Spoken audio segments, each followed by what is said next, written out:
रानी लक्ष्मीबाई, ये नाम हमारे दिल में एक अलग ही जगह बनाए हुए है। इतने साल बाद, इतने जनरेशन बाद भी हम इस नाम को नहीं भूल पाए हैं।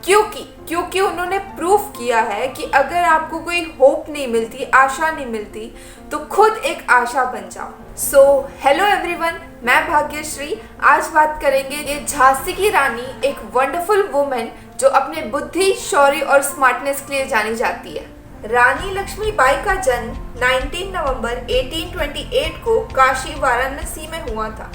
रानी लक्ष्मीबाई का रियल नेम मणिकर्णिका था और उनका निक नेम मनु था। जब वो 4 साल की थी तभी उनकी मदर की डेथ हो गई और उसके बाद उनके पापा पेशवा के दरबार में काम करने लगे।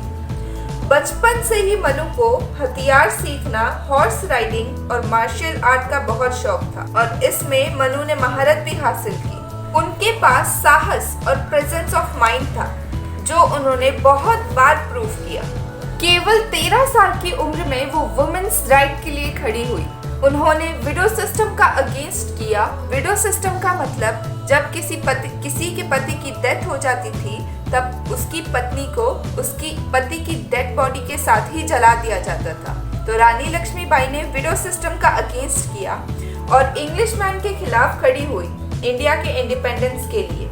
She is the perfect example of fearless, courageous and bold personality. 14 साल की उम्र में उनकी शादी महाराज गंगाधर राव के साथ हुई जो झांसी के राजा थे। शादी के बाद उनका नाम लक्ष्मीबाई हुआ और शादी के बाद भी वो ब्रिटिश के अगेंस्ट फाइट करती रही अलग अलग तरीकों से, क्योंकि वो सच्ची देशभक्त थी। 1851 में रानी लक्ष्मीबाई ने दामोदर राव को जन्म दिया, पर जन्म देने के 4 महीने बाद ही उनकी मौत हो गई।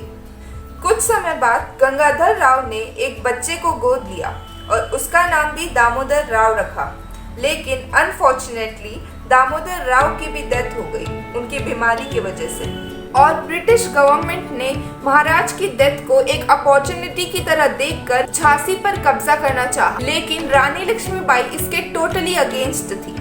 उन्हें ब्रिटिश गवर्नमेंट्स के रूल जरा भी पसंद नहीं थे और तब रानी लक्ष्मीबाई ने कहा, मैं अपनी झांसी नहीं दूंगी। और 1857 में उन्होंने ब्रिटिश आर्मी का बहुत ही साहस के साथ सामना किया, अपने बच्चे को पीठ पर बांधकर और अपने घोड़े बादल की सवारी कर। इस लड़ाई में उनके पास स्ट्रॉन्ग सपोर्ट था ग्रेट वॉरियर्स का, जैसे तात्या टोपे, नानाराव पेशवा, दोस्त खान और भी बहुत लोग। इस लड़ाई में वो बहुत ही साहस और वीरता के साथ लड़ी।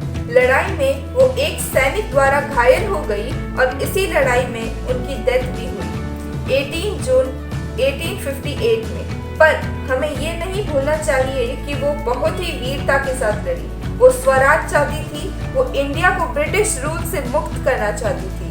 वो एक इंस्पिरेशन है बहुत से लोगों के लिए। वो एक ग्रेट एग्जाम्पल है पेट्रियोटिज्म की। इंडियन हिस्ट्री में कभी भी इतनी वंडरफुल ग्रेट वॉरियर और इतनी पावरफुल वुमेन नहीं रही है। हम सभी को रानी लक्ष्मीबाई से इंस्पिरेशन लेनी चाहिए कि किस तरह कोई आशा न होने पर वो खुद एक आशा बनकर सामने आई।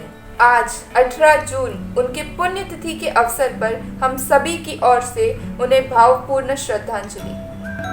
That's all for today. जय हिंद।